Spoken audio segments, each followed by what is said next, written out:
Welcome to the Personalities in the Workplace podcast. We're introducing you to an easy-to-understand conversation about personality types. Navigating the different personalities in your business can be tedious. We believe that once you understand what drives and stresses those you work with, you can better interact and steer others toward productivity and success. Today, we're focusing on our second personality type, the INFJ, who we call the Guardian. This episode is sponsored by Sage Garden Care Center. We specialize in team trainings, executive and manager coaching, and employee optimization workshops. You can learn more at sagegardencare.org. This is Timogi, the Empowerment Specialist, and I have my guest here. Say hi, Chuck. Hi, good to see you again. We have Chuck Taylor again of Sage Garden Care Center, and we are diving right into the Myers-Briggs Personality traits, and we are going into INFJ today.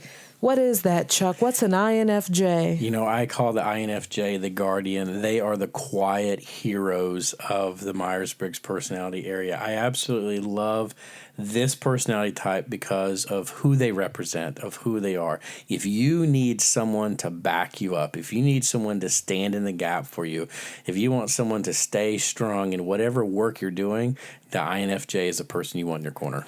Oh, wow. Where I come from, Chuck, we call that your ride or die, right? Your what? Your ride or die. Your ride or die. Ride or die, right. Yes, okay. yes. So right. that's that person who's going with you. We going together, right? Okay, I'm yep. not going to leave you. We're going to do this together. So sounds like this is someone who is very loyal. Very loyal, yeah. So this is a huge component of who they are. So remember, this is that introverted version of the ENFJ. So the ENFJ has a plan and a mission and a passion for what they're doing.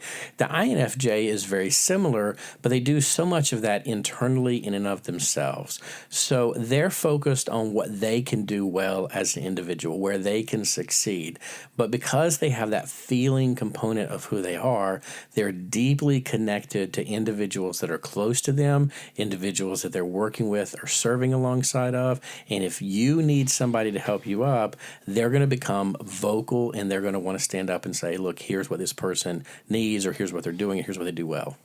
Well, when I hear deeply connected to the person working next to them, and I'm a supervisor, I don't know how much deep connectivity I want between my employees. So talk to me a little bit about that. You know, I had a guy who represented this well. He was a plant manager in Israel, and he was a very quiet leader, didn't say a whole lot, but he was deeply connected to the company, to the mission, to the values, to the people who worked on his team.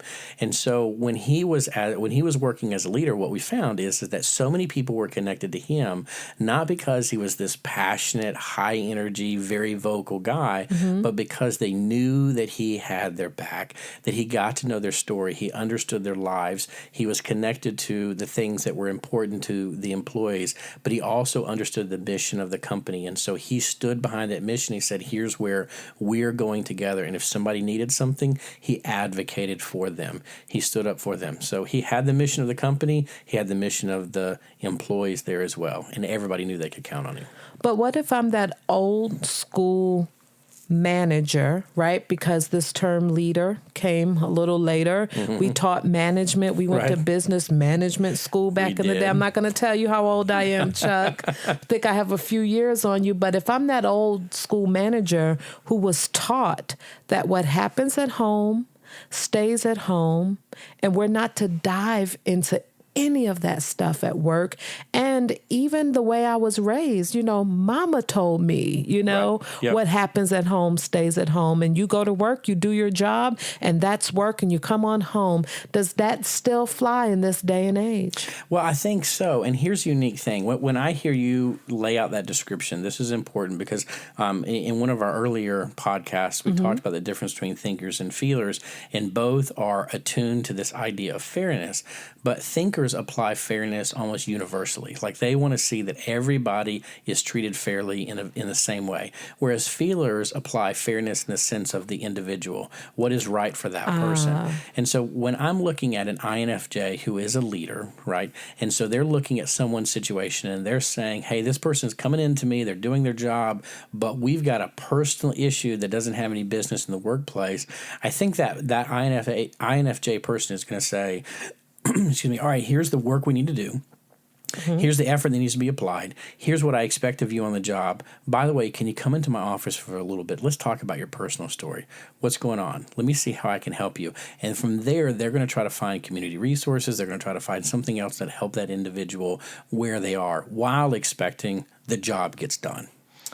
I see. So we're not compromising what needs to be done at work because there is a personal issue. That still needs to be done.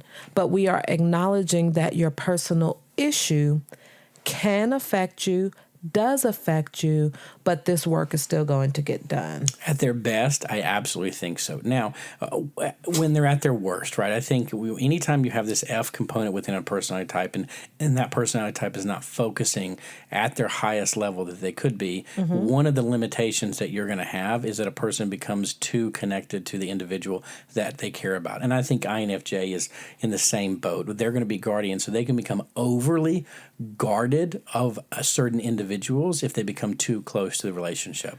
So every personality has those blind spots you got to watch out for. So when I hear that, guardian and overly guarded, what I'm hearing really essentially is that even though they care that things might be going on at home, that these are private type people. Absolutely. And anytime you have that I in the coding, right? So the introversion is they're going to be much more private in their relationships and their conversations and who they are. They're not going to be about everybody's business, but they may latch on to one or two people that they feel most connected to. So I bet they're good at keeping secrets or keeping confidential things confidential.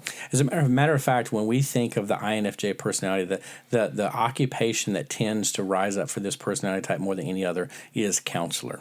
And it's exactly what you would think, right? So they guard those secrets. They guard those stories. They want to help. They want to motivate, just like the ENFJ does, but they do it in a one-on-one setting and really trying to prompt people towards success there. We want to take a brief moment here to tell you about Sage Garden Care Center and why we've made this podcast available to you. Every business can optimize productivity by educating their leaders, managers, and employees of their blind spots and pain points. We provide the knowledge and the tools to help you engage your employees to best contribute to the organization's success. We help you leverage their strengths so that you can trust they're helping your organization flourish. As an optimization coach, I help companies nationally and internationally unify their teams, effectively engage conflict, communicate well, and bolster their aptitude for success. Whether you work with a company, a church, an NGO or nonprofit, an education center, or anything else, we have trainings that will help your team. Learn more at sagegardencare.org and look for Chuck's Coaching under the Services tab. Schedule your free consultation appointment today, and we will discuss a plan that fits your budget, your needs, and your goals. All right, let's jump back into our conversation. Wow, but now I'm a leader with a large staff. When I hear one-on-one and I'm a leader, I'm a busy professional leader, I'm thinking, there's no way I have time, if this is my personality type, to mentor folk one-on-one. What do you say to me? So I would say that, again, working at their best, where INFJs and probably even INFPs and most of the introverted personalities lead well from, is I'm going to have my staff of individuals. They're going to be managers as well. And what I'm going to do is I'm going to entrust and empower them to lead the people under them. My focus is going to be on the senior leadership right underneath me. And I'm going to take care of those individuals well enough that they're empowered to take care of others underneath them. I'm not going to take care of 500 people. I can't do that. I don't have the energy for that. Okay. Right. What I can do is I can take care of 12 people. I see. And so now let's talk about the stressors for the INFJs. What do you think that, some of the top stressors are? Well, on this personality cards that we talked about, the very first one I put on there is being put on the spot. You put an INFJ on the spot, and they have to think of an answer or follow something quickly. They're not going to like that. It's not that they can't handle it, but that's a stressor, right? That's not something that they enjoy. Criticism, you also see that criticism and negativity show up here as well. We saw that with the ENFJs. The same thing here. They don't take constructive criticism nearly as well because they work so hard at achieving the kind of success that they're going for. Okay, and so what about a busy workplace? How do INFJs cope in busy workplaces? Well, there's always a certain stress that comes from a busy workplace when you have an introvert working in that environment. But I would say introverts who are able to work at their best, and I would say companies need to think about this as you're thinking about who your employees are, probably need a room that they can close up the door and they can get some quiet time for a little bit, right? So chaos is under our list as stressors. If there's a whole bunch of noise and lots of people out there talking, how can I get away to refocus my mind and to reshape my thoughts so that I can get back to the work that needs to be done and focus on what I need to talk about? Okay, so this busy workplace, they need a place where they can kind of, the old folk would say, steal away. Yeah, right. Yes, just steal away for a little bit. Yeah, steal away for a minute. Yep. Regroup, I guess.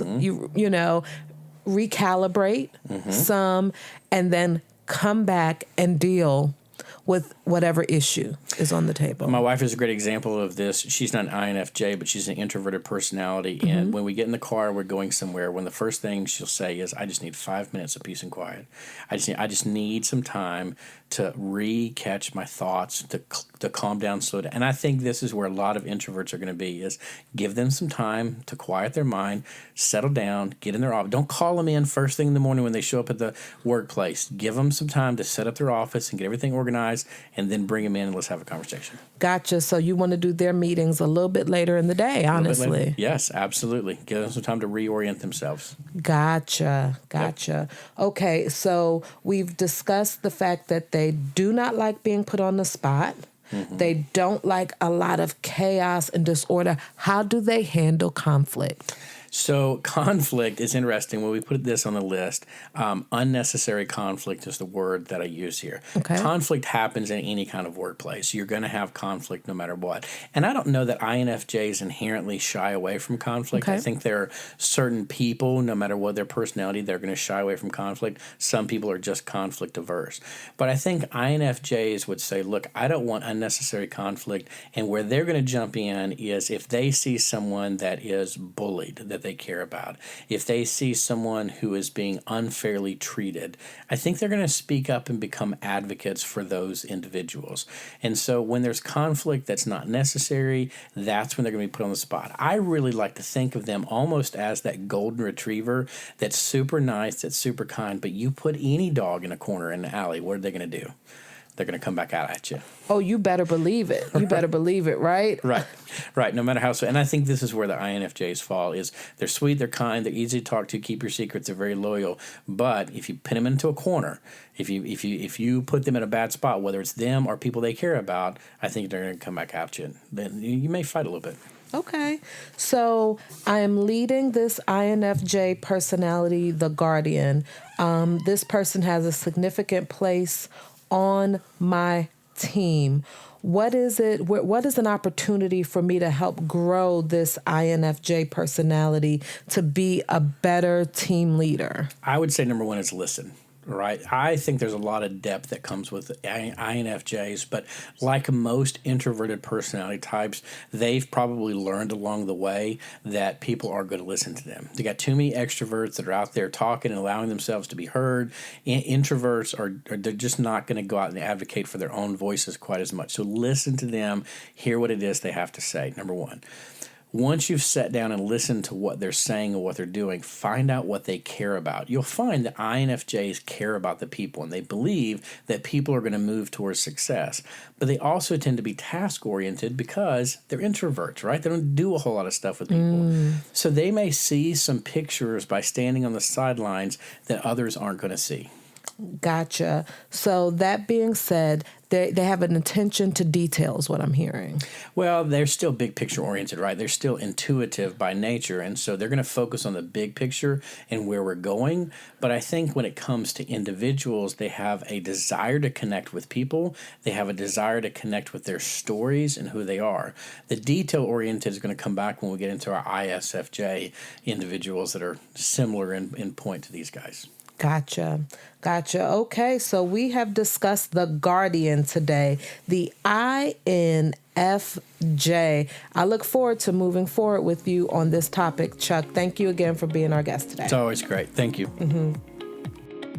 Thank you for listening to episode 7 of the Personalities in the Workplace podcast. Be sure to check out the show notes for links to the personality cards that we mentioned, more information on Timogi Jackson and me, Chuck Taylor, a link to take your own personality assessment online, and much more. Each episode, we're bringing you practical, tangible, and engaging conversations that will help you gain perspective on the people you work with. Join us for our next episode where we will discuss the activist, the INFP personality type. Is there something you want to learn about regarding personalities? Send an email to chuck@personalitiesintheworkplace.com.